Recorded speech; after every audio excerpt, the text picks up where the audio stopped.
Howdy do, y'all. This is John, and today we are talking about Megalopolis, a new movie out on VOD, and I think still playing in some theaters right now. And in Megalopolis, it deals with this city called New Rome that is dealing with some serious issues: rising crime, rising poverty, and this guy named Caesar Catalina, he creates this new wonder material of some kind, and he intends to rebuild New Rome with it, but leadership in New Rome kind of doesn't want him to do that.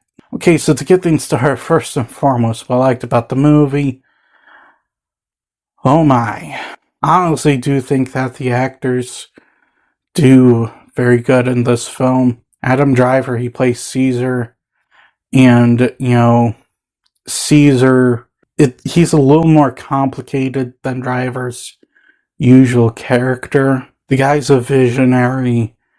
He has, this unique mindset on how to fix, his city, New Rome. And, he has good intentions. He does intentionally act like an a-hole, but there's literally a conversation he has where he says he acts like an a-hole because no one will listen to a good guy, a good person, with a grand vision. So he intentionally acts like an a-hole so people can listen to him.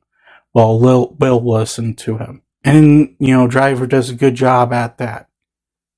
He is this person who comes across and, he genuinely cares, but he just projects an a-hole. He acts like an a-hole even though he's technically not. When it comes to, the visual elements of the film, there are things about it that I like, and there are also some things about it that I don't like. Case in point, there's these random psychedelic images in the film that I just don't get what the whole point of them were. But on the other hand, there's also really nice cinematography in this film. The special effects are also decent. It's not groundbreaking special effects work or anything like that. And there are times when you can, tell these people are clearly in front of a front projector or a green screen. But there are far worse special effects in movies than in this. There's also much better. However, as it stands, the special effects are okay. In terms of problems, oh my. I'll give this film this much. While it does dwell into the whole political, philosophy, political, debate situation, it doesn't paint either side as all good or all bad. There's good and bad people on both sides of the political aisle in this film. What it does dwell into, it's just not as interesting as I think Coppola intended it to be. The only aspect of it that was even somewhat interesting was, the scheming element to it, the Game of Thrones style scheming element. When it dwells into what this means and what that means, it loses your interest significantly. And while it does have this positive message about, you should listen to visionaries, you should listen to people who want to enable change, regardless of what, side of the political aisle they're on. I just don't think that the film's ending hammers that home properly. Everything's wrapped in a nice bow, and everyone's happy. When, if you ask me, I think it should have gone in a darker direction than that. Sometimes the best way to convey a message is to dwell into that darker side of nature. I think that, with what this movie was trying to say, It would have been better illustrated if it had gone in that darker direction. In that darker direction, let New Rome fall, then say, this is what happens.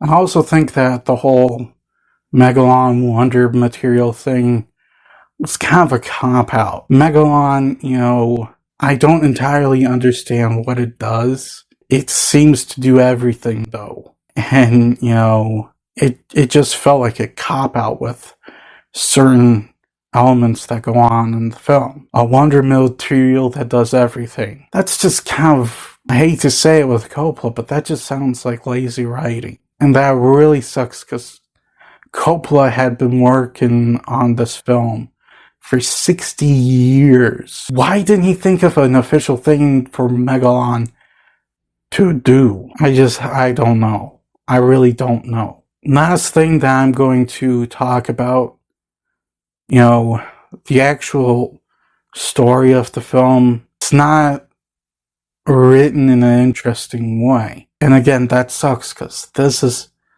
Coppola. This isn't Uwe Ball. This is Francis Ford Coppola, the dude who made The Godfather. I just did not find the story to be very interesting or compelling because it's just not written in that fashion. Yes, the idea is interesting. Guy wants to enable change. Leadership doesn't like it. Tale as old as time. Timeless story. There's so much you can do with that concept, and I don't think that we're ever going to run out of, ideas for that concept. Problem is there's no steady goal, and there's a lot of exposition that is given through narration instead of, showing you what happened. Show, don't tell. I find that more effective than narrate. Guys, at the end of the day, Megalopolis is very disappointing. You hear Francis Ford Coppola had been developing the story for 60 years or something like that. You expect this grand masterpiece, this magnum opus, for a filmmaker who's been working on movies for a lot longer than, I've been alive. Made some of the old-time classics, some of the best movies ever made. By the end of this movie, you're just in there going, oh, that happened. Give him credit. I don't think people are going to stop talking about this film anytime soon. But, it might not be in the fashion that he intended. I'm going to give Megalopolis a 3. Well, that's all the time I have for today. Please look forward to more videos real soon. Please hit the like button if you enjoyed this video. Please also subscribe if you're new to the channel. And as always, please remember, the Podetsky will return.